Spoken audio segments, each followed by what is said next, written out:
sometimes the people get left, most of the time people get left out of the planning, the design, how we use the spaces. And I feel when I saw pictures that while I probably would have never thought of a design like that, a layout like that, 33 buildings, that was a bit much when I look at it. But do you think it would be different if people had been more included, if citizens had been more included with the design and what they really desire to see? Yeah, I think it would be a whole lot different. And every time architecture has turned, it's ironic. Every time modern architecture has turned to the people, what they seem to want is that traditional structure of blocks and porches and stoops and a kind of human scale. The thing about Pruitt-Igoe, one of the many things, uh, stemming from the work of this man behind me, Le Corbusier, the French architect who inspired so much of Yamasaki's design, was this horror of the old city, this vision of the city as dark, decayed, uh, smelly. In other words, coming out of I think we can appreciate this part of it. Coming out of the 19th century city experienced one pandemic after another, Yeah. and they really associated that with the traditional urban environment, which was another reason just knock it all down and create the genius of the Yamasaki design, sometimes referred to tower in the park, is, as I say, that it gave you density. It gave you Hmm. density, but with light and air for everybody. And that's a tough thing to accomplish, in the traditional streetscape. We've learned how to do it, but the genius in some ways of the Yamasaki design, was just how simple it was. You know, you Yeah. saw it, in other words, especially for, say, a bureaucracy that struggles with complexity, you understood it immediately. And once the contractors had built one of those towers, they could build the next 32 just the same way. Okay. So let's talk about housing policy, Yeah. which has always been a sticky subject when it comes to the United States and how we view housing. Who gets the best housing? From FHA to the homeowner loan corp to all these things that were created that, in my opinion, help move people away from cities and kind of during that time really in St. Louis was kind of to the St. Louis's demise. When you think about people did start moving out the city. You had urban planners that, maybe they didn't see the foresight. But the laws and everything else was changing along with what was going on actually in St. Louis. The policies were changing and housing development was really taking off in the county. So can you talk a little bit about how that played a role in that demise of the downturn in population turn from the city along with jobs as well? Yeah, yeah. I mean, you're absolutely right, and in many ways, the key point that was made in the film was made by my colleague uh, Joseph Heathcott, where he mentioned that the planners in 1950, when the basic Pruitt-Igoe idea was started, they had the most incredibly unrealistic ideas about the future growth of the population of St. Louis, and they were panicked. They thought you absolutely had to not only rebuild but create this massive project just to accommodate a small part of the people who were going to come to the city. And as I say, in some ways, as you said, in some ways you can't blame people for not seeing the future when it's so different. In other words, St. Louis and all the other big northern Midwestern industrial cities have experienced uninterrupted growth really since the early 19th century. And even though, as you say, there were all these policies promoting suburbanization, nobody really had the imagination to think that that this horribly overcrowded area, in just a few years, the problem would be depopulation, would be abandonment. Yeah, and it was such a large depopulation at the time. And when you think about Chicago, Detroit, and St. Louis, like when you think about the Midwest, you cannot not think about those three cities. And Chicago and St. Louis and Detroit are so similar with the issues and problems, segregation. When you think about job loss, population loss, when we talk about that part of resurgence of St. Louis and how do we get Detroit and Chicago, all these cities have great things, but then there's this dark side of history that follows it. And, a lot of people don't really talk in depth about those parts and really understanding how race, how segregation, how redlining really impacted how these cities were designed and how they continue to stay segregated.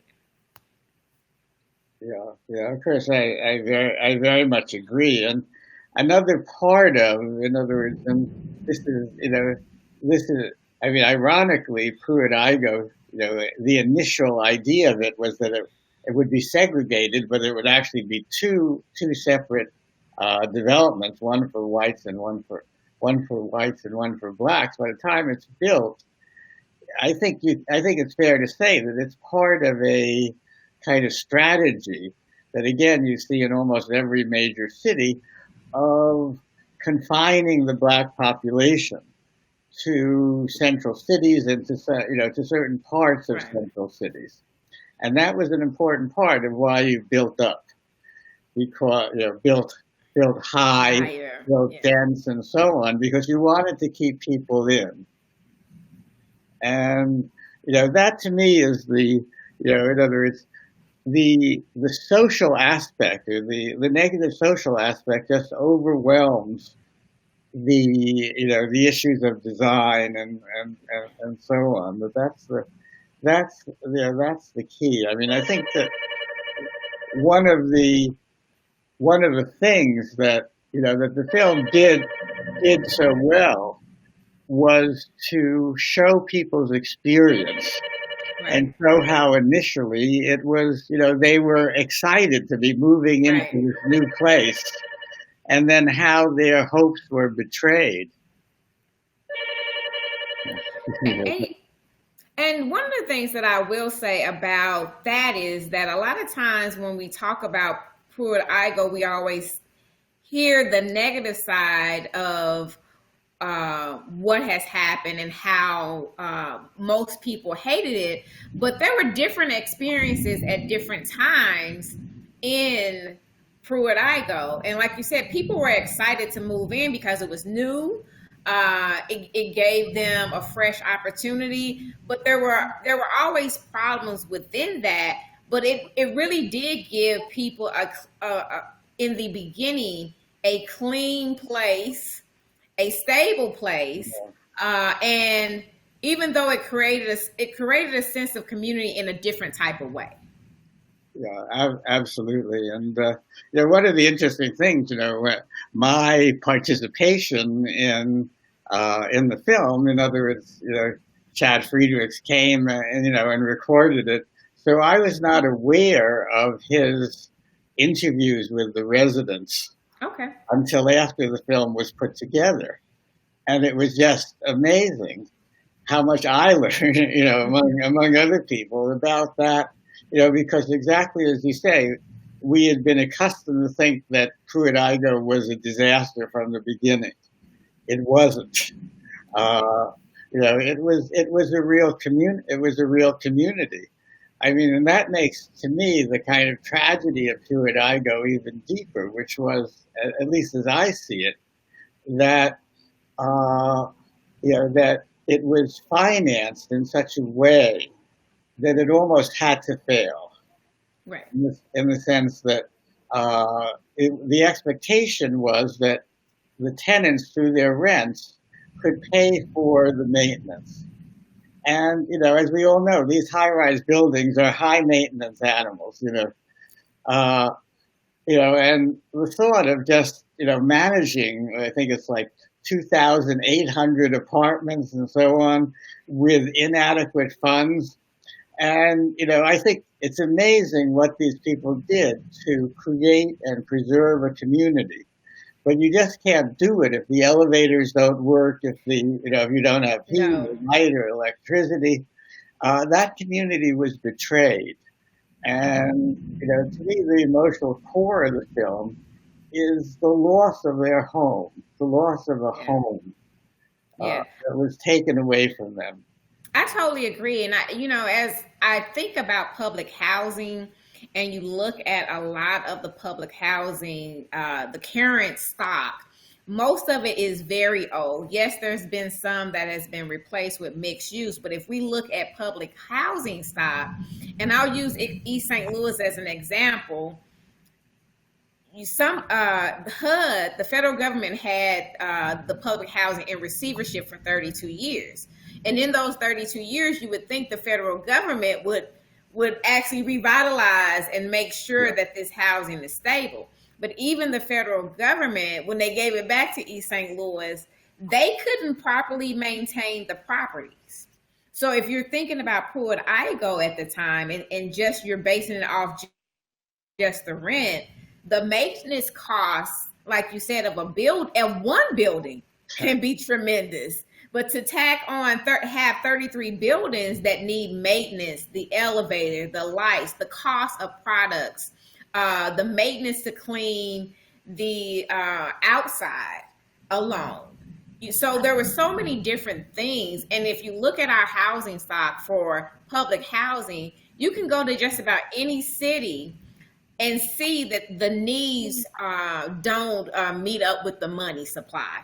And until we tackle that money side, we can't fix a lot of the public housing problems, or we're going to have private entities and foundations.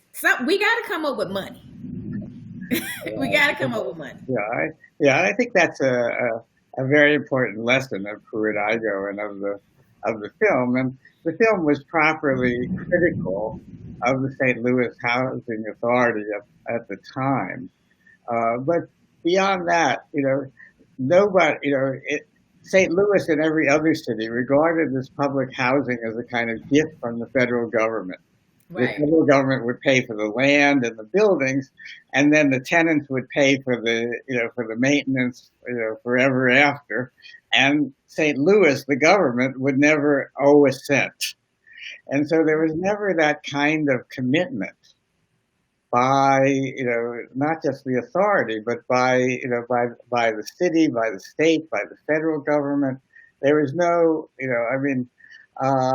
it's shocking when you think about it that you could spend the equivalent today of perhaps it would take $1 billion or more to build the equivalent of Pruitt-Igoe without any real understanding of what it took to make these buildings viable, livable over long term. Do you think that some type of fund, we were talking about Vienna and their policies, how they set aside funding and subsidies to make sure that public housing is a priority in their community. And what do you think that the United States should do? Should there be some type of, I hate to say set aside, but we're all taxpayers. And whether you live in public housing or not, you pay taxes. Should there be some type of policy where, one, we can have funding that is geared toward creating more public housing, and then two, get away from this reverse, though, you cannot do any expansion to public housing because right now with COVID-19 and 40 plus million, probably 50 million people out of work right now, we know that we're going to have housing problems. We had housing problems before COVID-19, but we still have to find a way to pay for them. So what are your thoughts on that? I mean, again, I mean, with all my, the film's critiques and my critiques of that public housing era, that I think we have to get back to the 1949 housing, one aspect of the 1949 Housing Act that said, in our present terms, affordable housing is a right. Mm-hmm. It's not a gift. It's not something that's optional. Uh, every American household has the right to decent housing that they can afford. Now, today, I think, again, we have the experience, starting with the Housing Act of 1974 that started Section 8. In other words, we have a tool that they didn't have, which is the housing choice voucher. Yes. And, that to me is, the great advantage of that is that it relieves a housing authority or the government of the necessity of managing tens of thousands of units. And, instead, theoretically at least, gives the purchasing power to the household to go out and rent a decent apartment. And, if I might be a little bit political just for a moment, are we allowed to do that? That, if you read Joe Biden's statement campaign statement on housing, he calls for a dramatic increase in the number of housing choice vouchers, so that every family will have that opportunity. You probably know better than I, Daphne. What the waiting list is just in St. Louis alone. Oh yes, I mean the waiting list for housing, it's enormous, and then we're not even talking about the need for affordable housing for people who are not considered working families and low income. And when we think about the voucher system, we need to look at how can we work with developers to partner to make sure that there's quality housing. How can we use the opportunity zones to, if people are weary about opportunity zones, then let's put some policies in place to say, hey, since you're going to be building in a distressed area, then we would like to have X amount of public housing units built, and then put a cap on what their rents and rates could be. There's so many different tools that we can use. And I do agree that the voucher system is one way that we can help people have quality housing, but maybe even own a home. Because that side is normally not talked about, that there are options with vouchers to eventually own a home. And we do need to look at home ownership and create job opportunities through some of the developments that take place in communities. I very much agree. And just to return to like your first point about how different Pruitt-Igoe looked from that another thing that we've learned, I think, about public housing or affordable housing, whatever term you want to use, is you don't want to create a separate world Yes. of public housing, people with its own distinctive design and so on. You want to make affordable housing part of this, the fabric of the American city. And, and so it isn't that segregation in so many different senses of the word, again, was part of the great failure of public housing at the period. Yeah, I totally agree. I hate to see designs where I drive by and I can tell you that this is public housing. I don't need to know whether it's a single family house or whether it's a multi-family house. You shouldn't be able to tell who lives there. And I think one of the hindrances that has happened in a lot of our community, especially when it goes for race, is that public housing, affordable housing have become dirty words. And somehow we need to change the perception and how people view public housing. I think that public housing is one of the best ways to rebuild a lot of our communities, especially in smaller cities and in rural communities.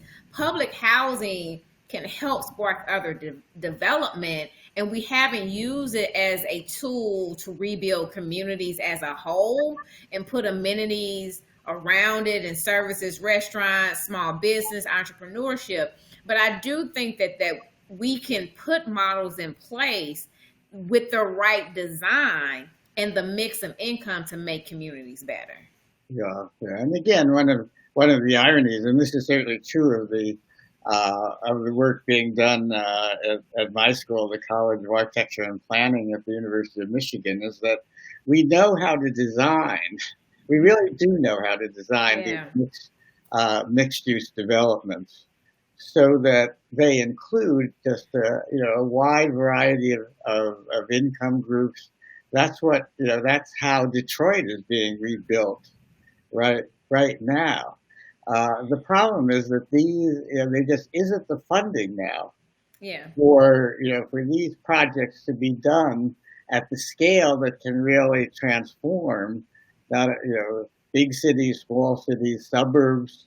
That's something that suburbs need so much, having practiced the worst kind of exclusion for so long.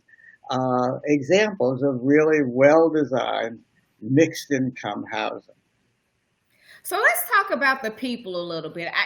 When we say we're going through so much, COVID-19 alone is enough. But there's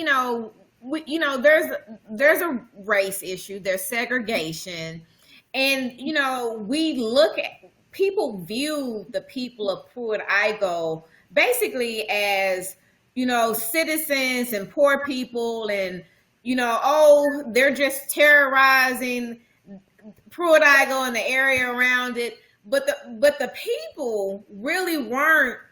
They were victims of what was created when they were basically abandoned, and a lot of times that it gets lost.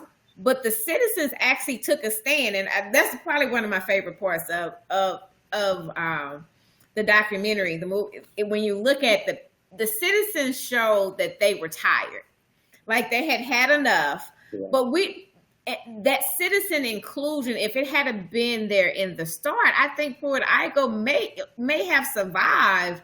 But people get lost in public housing. They are less humanized, from other people, and I think that we don't talk about them enough. And one of my thoughts was that when we're doing public housing and when we're looking back at history, that's the one thing that we should be talking about more in Pruitt-Igoe and in other areas as well, is that most of the time the opportunities weren't there for the people. Yeah, absolutely. And as I say, I have to really praise Chad Friedrichs and the way in which he found a way to put people, and their experience at the center of the film. I mean, much as I would have liked to know all about me talking like I am now, he really understood that for academic kind of thinking, it doesn't really come across until you really see it, see Right. it in the experience of the people. And one of the things, for example, that I learned so much, I'll admit that I learned, the film taught me a whole lot about the history of the resistance. Mm-hmm. How these people who, as you say, were victimized time and again, actually organized, and really made their point. I mean, the sad thing again is that the here you can criticize the design from a different point of view, and that is that it was so elaborate that it was so difficult to modify it. Yeah. That's why smaller scale, a human scale, orientation to the block and so on. It's much more resilient than these high rises.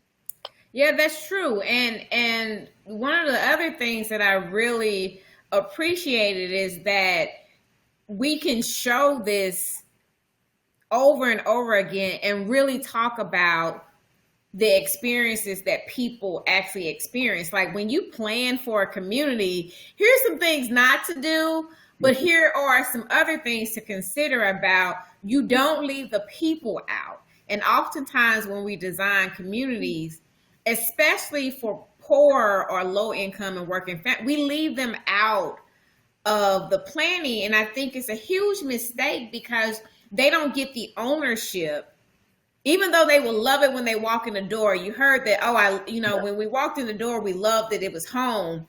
But in the end, because they did not have the opportunity to really voice their opinions until something really went wrong and they had had enough, that it created this, what it is today, and then eventually being torn down. But had they been at the table initially, I think it would have been a different outcome. Yeah, I think you're exactly right. And the issues again. There's this kind of bureaucratic imperative, and one of the worst parts of the bureaucratic imperative is that the first things to get when the costs rise, the first thing that get eliminated are the ones that are really the most important to people in the communities. Yeah. And that's why you need them at the table to say, yeah, this is something we really need. And you can economize on some things, but this, these public spaces or whatever it is, or these are something we need, to really be the community we want to be.